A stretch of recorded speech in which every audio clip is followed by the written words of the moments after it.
How we're going to start is that you can see there's the tab where the screw goes through, and all you have to do is literally just push it through. So we're going to start applying the new weather seal by feeding into the far end screw hole. Once you get the screws started, you don't want to tweak them all the way down, but you do want to get them snug and so the unit can't really shift around. And on this screw here, once again, we just poke a small hole, start the screw, and then you have a series of clips that go around the entire frame of the door. And all you do is pull tight to your clip and pop it in. We've started to use the small push pins that are already molded into the unit, and we're coming down the door frame and around the bottom and up the other side. And these, on these units, seem to push right in. They're lining up to the holes well, and installing on this is quite the jiffy. What we've done is we've popped our clips all the way down and around and up, run in our 2 screws, and our weather seal is now in place. We'll be reattaching the door panel. To reapply your door panel, you simply set it in the top channel, and then you're going to follow your clips, and you start at the top and tap, tap, tap them in. And they're pretty easy to line up. Now they make little rubber mallets and so on and such forth, but good old hands work just as well. Give it a little tap. To reapply the inner door handle trim, take the unit, slide it back over the handle, and the trim plate, you make sure you make your lock rod come through. And put your trim plate in place, and then simply pop it on.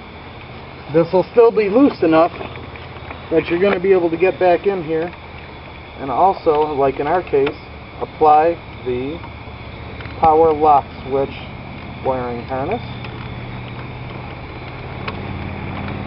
And you want to be careful with that, of course. You don't want to damage your contacts. And as you just heard, they're working fine. Okay? The last thing is going to be to reinstall our door armrest panel, and as you see, we have fixed our little broken trim there by using a little tack adhesive.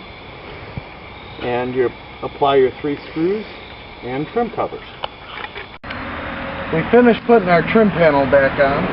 We have our door panel back in place, our armrest back in place, and all of our trim covers back in place. Our door panel is now fully reassembled. As with any weather seal, the end result is to see the proof in the pudding. So, let's see how the door shuts. As you can see, the body lines are smooth all the way throughout the door, coming up the front fender. Now note, the weather seal does sit tight on the door, so when you do unlatch the door, it does pop. But overall, you don't have to apply much pressure to get the door shut. We'll be going on to the other side now and installing the OER, and we'll see what fit and function is on that side.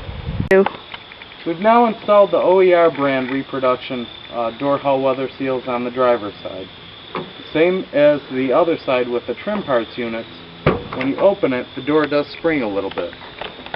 The install on the OER unit was almost identical to that of the trim parts unit, with the exception that the front mounting screw was a plastic tab instead of a rubber tab, which was a plus. The plugs going in and around the door on the OER unit were a little tougher to line up. They did line up and pop in okay, but it did require a little more fidgeting. The only other noticeable difference on the unit is on this section of the weather seal at the very front where the A-pillar comes in contact with the hull. You'll notice when you shut the door, starting right there, the weather seal is already in contact with the body and hence needs to compress. It makes it so when you shut your door, you have to actually shut your door a little tighter. If you don't, and you attempt to shut it just like you normally would, as you see, it doesn't latch all the way. So, the OER units will require you to shut your door more firmly, but it does provide a good seal, and once again, your seams all the way around the door do seem to line up pretty nice. as far as verdict on which seal is better, that's a hard call. We found that the OER units are a harder rubber, meaning it's a harder compound than the trim parts units on the other side. The trim parts units on the other side, and we'll walk around and take a look real quick.